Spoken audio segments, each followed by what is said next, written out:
아침에 나로 주의 인자한 말씀을 듣게 하소서.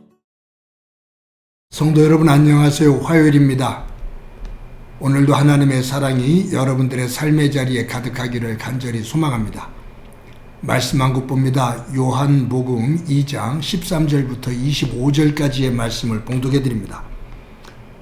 유대인의 유월절이 가까운지라 예수께서 예루살렘으로 올라가셨더니 성전 안에서 소와 양과 비둘기 파는 사람들과 돈 바꾸는 사람들이 앉아있는 것을 보시고 노끈으로 채찍을 만드사 양이나 소를 다 성전에서 내쫓으시고 돈 바꾸는 사람들의 돈을 쏟으시며 상을 엎으시고 비둘기 파는 사람들에게 이르시되 이것을 여기서 가져가라.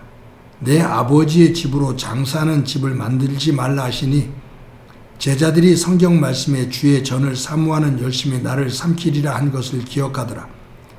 이에 유대인들이 대답하여 예수께 말하기를 내가 이런 일을 행하니 무슨 표적을 우리에게 보이겠느냐.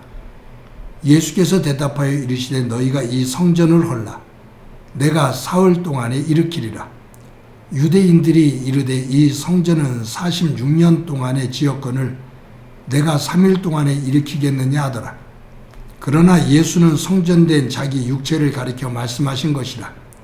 죽은 자 가운데서 살아나신 후에야 제자들이 이 말씀하신 것을 기억하고 성경과 예수께서 하신 말씀을 믿었더라.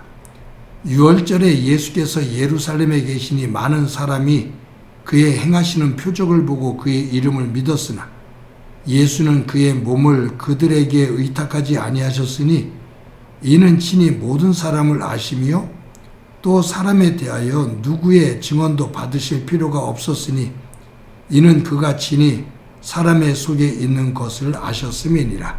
아멘. 오늘 본문에는 예수님께서 성전을 숙청하시는 내용이 나옵니다. 예수님께서 성전을 숙청하시는 장면은 마태복음, 마가복음, 누가복음에도 다 나옵니다. 그런데 요한복음에 조금 다른 특징이 하나 있어요. 그것이 뭐냐 하면 마태복음, 마가복음, 누가복음은 예수님께서 십자가에 돌아가시기 직전에 그러니까 공생애의 그 마지막 부분에서 성전 숙청을 하시는 장면으로 나오거든요. 그런데 이 요한복음에 보면 예수님께서 공생애를 시작하시는 초반 부분에 성전을 숙청하시는 장면이 나옵니다.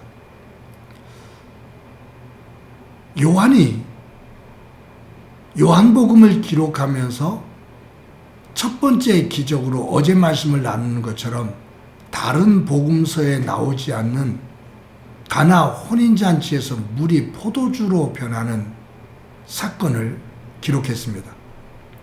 그런데 바로 뒤이어서 예수님께서 성전을 숙청하시는 그 사건이 나와요.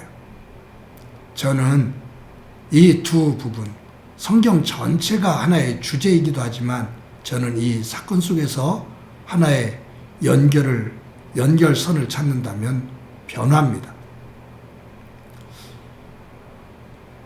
성전이 성전다워지도록 변화하는 겁니다. 성전이라는 곳은 하나님이 임재하신 곳입니다. 거룩한 곳입니다. 이 세상이 죄로 타락한 곳, 그곳에 하나님께서 임재하시는 장소, 성전입니다. 구별된 곳이죠. 사탄의 유혹으로 인해 무너져 멸망으로 치닫는 죄로 가득 차 있는 이 세상에 하나님께서 임재하셔서 그 죄로 얼룩진 하나님의 백성들, 그들이 용서함을 받을 수 있는 곳, 하나님이 계신 곳으로와 그 거룩함이 다시 회복되어지는 곳, 그곳이 성전입니다. 세상과 구별되어진 곳이죠.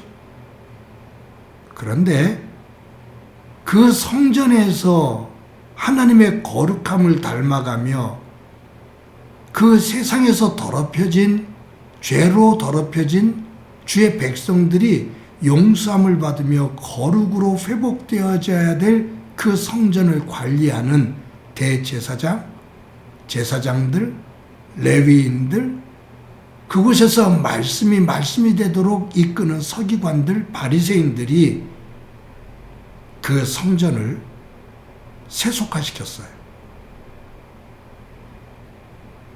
세상에서 하나님이 임재하신, 구별하신 곳인데 세상과 구별이 되지 않도록 그 세상의 부정함과 세상의 타락함이 그대로 스며들어와 세상과 구별이 안 됐어요.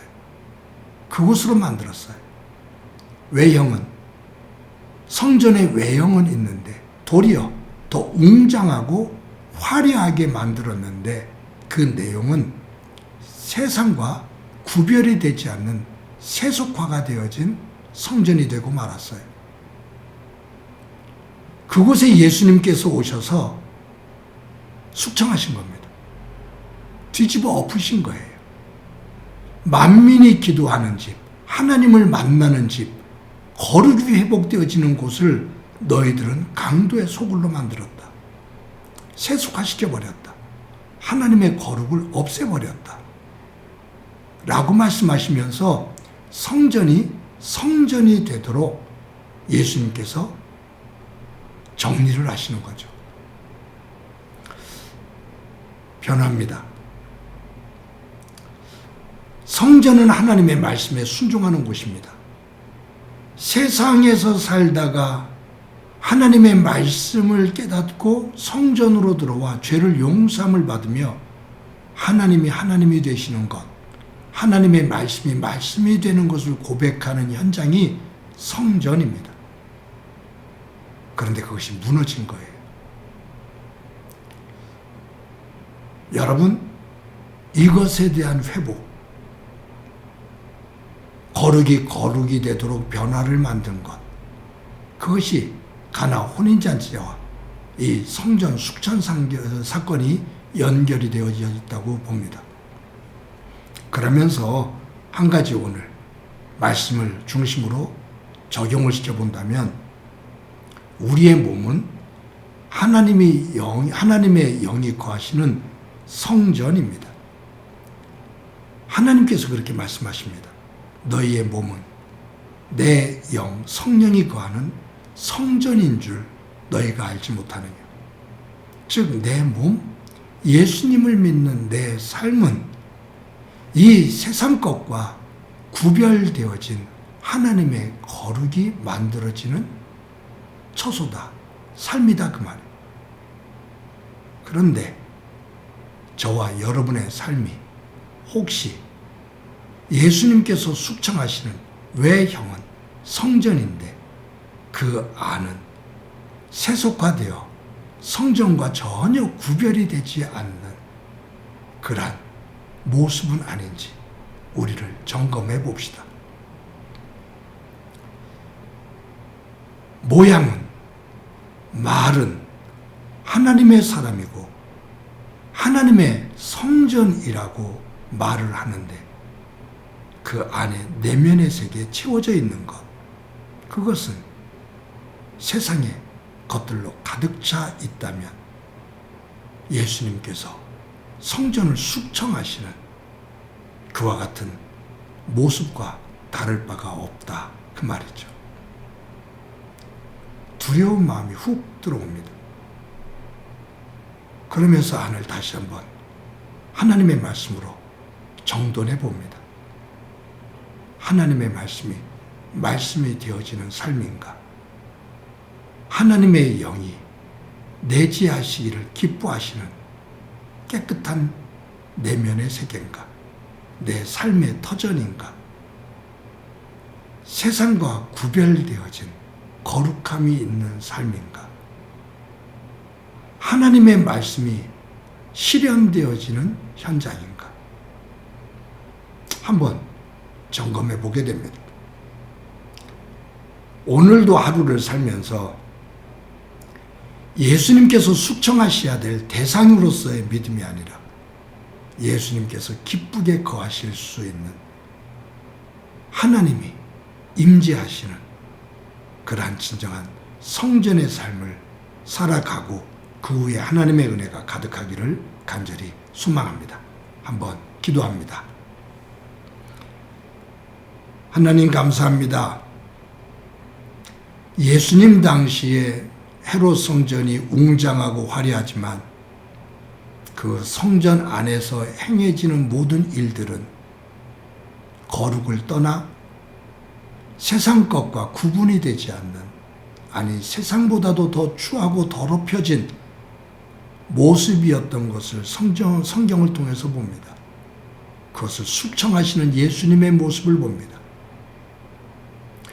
하나님을 믿는 하나님의 영이 거하시는 성전인 내 몸과 내 삶의 자리가 혹시 이처럼 세상 것들로 가득 차 있는 모양만 성전인 삶은 아닌지 점검하게 하시고, 하나님의 말씀이 되며 하나님이 기쁨으로 내재하시는 진정한 성전의 삶이 될 수 있도록 주님 오늘도 함께해 주옵소서.